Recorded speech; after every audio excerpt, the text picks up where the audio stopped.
ಕರುನಾಡು ಅಡುಗೆ ಚಾನಲ್ಗೆ ಸ್ವಾಗತ. ನಾನು ಈ ದಿನ 3 ಬಾಳೆಹಣ್ಣು ತಗೊಂಡಿದ್ದೀನಿ. ಅದನ್ನು ಸಣ್ಣ ಹೆಚ್ಚಿದ್ದೀನಿ. ಇದರಿಂದ ಅಕ್ಕಿ ರೊಟ್ಟಿ ಮಾಡೋದು ಹೇಗೆ ಅಂತ ಹೇಳ್ಕೊಡ್ತೀನಿ, ಬನ್ನಿ. ಬಾಣಲೆಗೆ ಬಾಳೆಹಣ್ಣು ಹಾಕಿ ಒಲೆ ಮೇಲೆ ಇಟ್ಟಿದ್ದೀನಿ.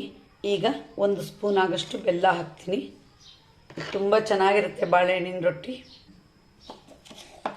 ರುಚಿಗೆ ಉಪ್ಪು 1/4 ಚಮಚ ಸಾಕು.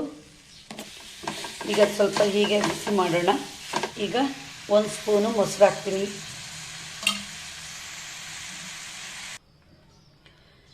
ಒಲೆ ಮೇಲೆ ಇಟ್ಟು ಹೀಗೆ ಮುಗ್ತಿದ್ದಕ್ಕೆ ನೋಡಿ ಮೆತ್ತಗಾಗಿದೆ. ಈಗ 1 ಬೌಲ್ ಆಗಷ್ಟು ಅಕ್ಕಿ ಹಿಟ್ಟನ್ನು ಹಾಕ್ತೀನಿ.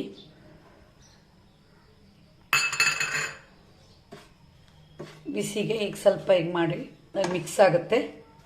ನಂತರ ಇದನ್ನು ಕೈಯಲ್ಲಿ ಚೆನ್ನಾಗಿ ಕಲಿಸ್ಬೇಕು. ಚೆನ್ನಾಗಿ ನಾದಿ ಅದನ್ನು ಉಂಡೆ ಮಾಡಬೇಕು. ಕಬ್ಬಿಣದ ಕಾವಲಿ ಇಟ್ಕೊಂಡಿದ್ದೀನಿ. ಇದಕ್ಕೆ ಈಗ ಚೆನ್ನಾಗಿ ಎಣ್ಣೆ ಹಚ್ಚೋಣ. ಬಾಳೆಲೆಯಲ್ಲಿ ರೊಟ್ಟಿ ಮಾಡಿದರೆ ಬಹಳ ರುಚಿ. ನಾನು ಬಾಳೆಲೆ ತಗೊಂಬಂದು ಅದನ್ನು ಕಾಸಿಟ್ಕೊಂಡಿದ್ದೀನಿ. ರೊಟ್ಟಿ ತಟ್ಟಬೇಕಾದ್ರೆ ಮೊದಲು ಎಣ್ಣೆ ಚೆನ್ನಾಗಿ ಹಚ್ಬೇಕು, ಅವಾಗ ಬಿಡುತ್ತೆ. ಹೀಗೆ ಚೆನ್ನಾಗಿ ಕೈಯಲ್ಲಿ ಅದನ್ನು ಸ್ಮ್ಯಾಶ್ ಮಾಡಬೇಕು. ಎಷ್ಟು ಮೆತ್ತಗಿರುತ್ತೋ ರೊಟ್ಟಿ ಹಿಟ್ಟು ಅಷ್ಟು ಚೆನ್ನಾಗಿ ರೊಟ್ಟಿ ಬರುತ್ತೆ.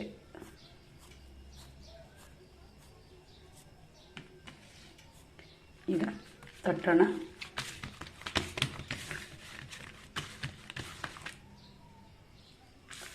ತೆಳುವು ತಟ್ಟಬೇಕು, ಆವಾಗ ರೊಟ್ಟಿ ರುಚಿಯಾಗುತ್ತೆ.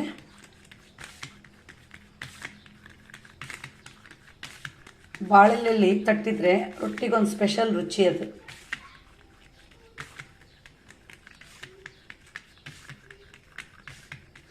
ಈಗ ಇದಕ್ಕೊಂದು ಹೋಲ್ ಮಾಡೋಣ.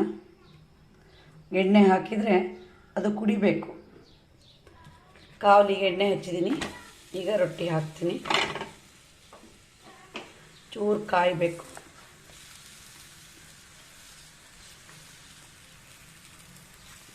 ಬಾಳೆಹಣ್ಣಿನ ರೊಟ್ಟಿ ತುಂಬ ರುಚಿ ಮತ್ತು ತುಂಬ ಸುಲಭ.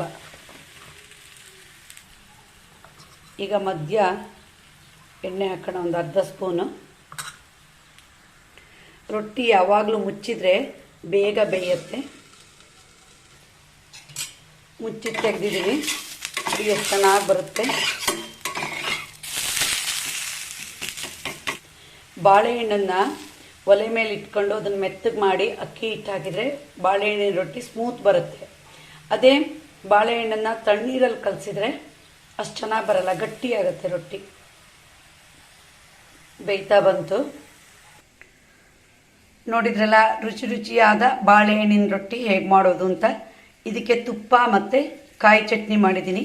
ಎರಡೂ ತುಂಬ ರುಚಿಯಾಗಿರುತ್ತೆ. ನೋಡಿ, ನಿಮಗೆ ಈ ವಿಡಿಯೋ ಇಷ್ಟ ಆದರೆ ಲೈಕ್ ಮಾಡಿ, ಶೇರ್ ಮಾಡಿ, ಸಬ್ಸ್ಕ್ರೈಬ್ ಮಾಡಿ. ಧನ್ಯವಾದಗಳು.